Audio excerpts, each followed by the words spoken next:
Bonjour Jean-Jacques, bonjour à tous.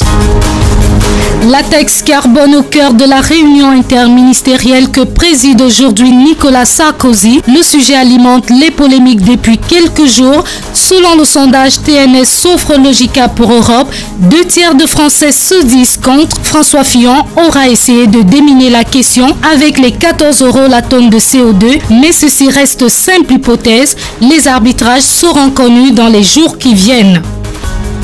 Il serait cerné le corbeau qui menaçait Nicolas Sarkozy et les personnalités politiques de droite. 11 personnes ont été interpellées hier et 10 placées en garde à vue à Montpellier. Un ancien militaire serait en ligne de mire. On en saura davantage à l'issue des différents tests d'ADN. Les tensions sont vives au Gabon. L'élection d'Ali Bongo à la tête du pays en est la cause.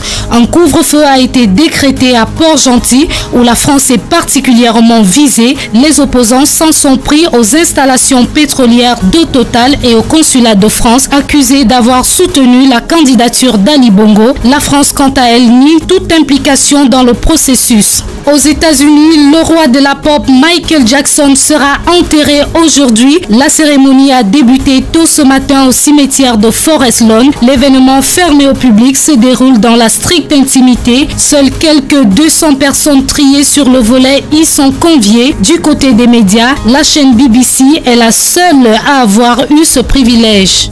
L'incendie de Los Angeles est désormais maîtrisé à 40%. Il aura causé la mort de 2 pompiers, une dizaine de maisons brûlées et des milliers d'hectares de forêts dévastées.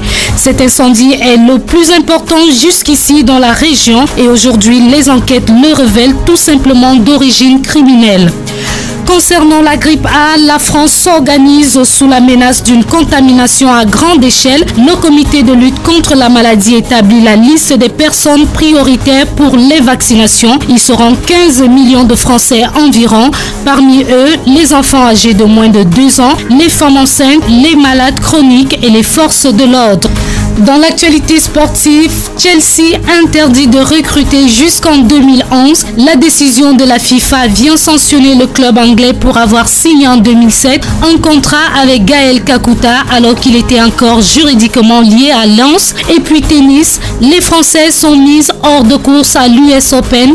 Les 2 dernières dames encore en lice, Julie Coin et Alizé Cornet, se sont inclinées hier. Chez les hommes, Jo-Wilfried Tsonga et Gaël Monfils jouent ce soir leur deuxième tour. Tout de suite, Jean-Jacques Seymour et les impertinents.